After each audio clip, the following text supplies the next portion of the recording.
നിഷാദെ എല്ലാം കൂടി ഒന്നിച്ച് പിണറായി വിജയനും കുടുംബത്തിന് എഴുതി കൊടുക്കുന്നതിലും ഭേദം ഞങ്ങൾ ഒരുപാട് മന്ത്രിമാരെ അത് ഞങ്ങളുടെ സൗകര്യം പോലെ ഗോപ ഞങ്ങൾ തീരുമാനിച്ചോളാം.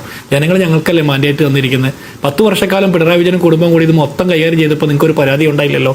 ഇനി ഞങ്ങൾ തീരുമാനിക്കാം മന്ത്രിമാരും മുഖ്യമന്ത്രി ആരെന്ന്. പറ്റിയത് എന്തെങ്കിലും കുറവുണ്ടെങ്കിൽ നിങ്ങൾക്ക് കുടുംബമില്ലല്ലോ. അമ്മയും മോനും മോളും എല്ലാം കൂടെ ചേർന്നല്ലേ നിങ്ങളുടെ ഹൈക്കമാൻഡ്. അതുകൊണ്ട് നിങ്ങൾക്ക് കുടുംബമില്ലല്ലോ. അമ്മയും മോനും മോളും മരുമോളും എല്ലാം കൂടെ ചേർന്ന് പിണറായി വിജയൻ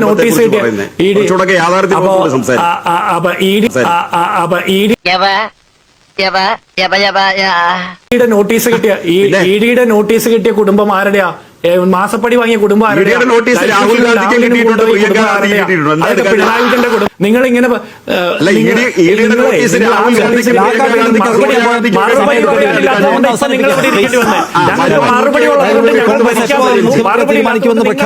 ലിൻഡോ ഇവിടെ പറഞ്ഞത് ഞങ്ങൾ സ്ഥാനാർത്ഥികളെ തീരുമാനിക്കുന്ന ഘട്ടത്തിൽ ഇതിനേക്കാൾ വലിയ ബഹളങ്ങളൊക്കെ നടത്തിയതാ, എന്നിട്ട് ജനങ്ങൾ ഞങ്ങൾക്ക് വോട്ട് ചെയ്തല്ലോ എന്നുള്ളത്. ഇതാണ് അവരുടെ മനസ്സിലിരിപ്പ്. കോൺഗ്രസിന്റെ വക്താക്കള്, കോൺഗ്രസിന്റെ നേതൃത്വം, കോൺഗ്രസിനെ പിന്തുണയ്ക്കുന്ന മാധ്യമങ്ങളൊക്കെ പറയും ഇത് കോൺഗ്രസിന്റെ ശൈലിയാണ്. കോൺഗ്രസിനകത്ത് ഇങ്ങനെയൊക്കെ ചെയ്താലും ജനങ്ങൾ അംഗീകരിക്കും.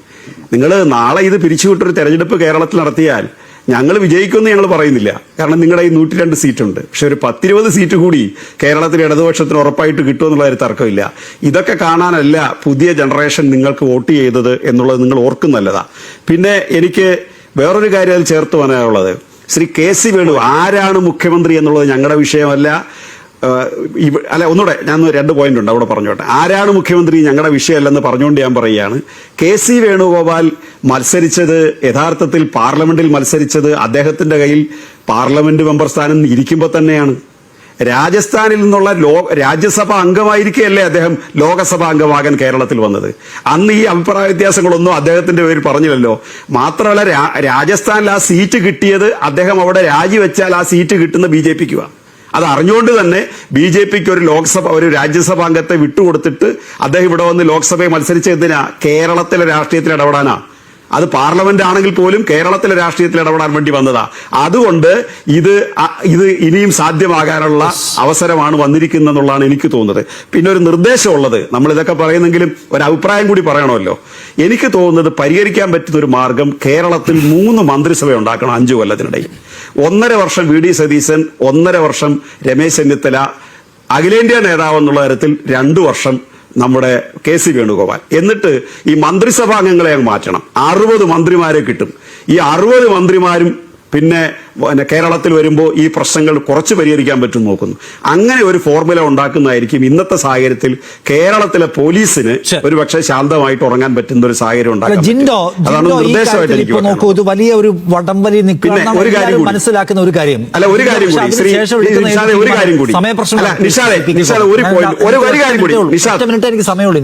നിഷാദ് 1 സെക്കൻഡ്, ഒരു കാര്യം കൂടി, ഒറ്റ കാര്യം നിഷാദ്, 1 മിനിറ്റ് വേണ്ട. ഞാൻ ഒന്നുകൂടെ പറഞ്ഞോട്ടെ.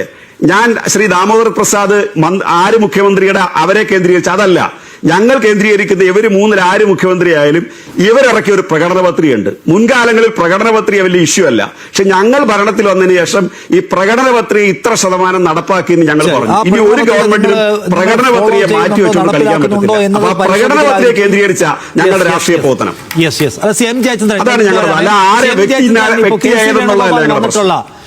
N Jayachandran, K C. വേണുഗോപാൽ വന്നിട്ടുള്ള ഉപതെരഞ്ഞെടുപ്പുകൾ കേരളത്തെ ബാധിക്കില്ല, ജനാധിപത്യത്തിന്റെ സൗന്ദര്യമായി ജനം അത് എടുത്തോളും എന്നാണോ താങ്കൾ അഭിപ്രായപ്പെടുക?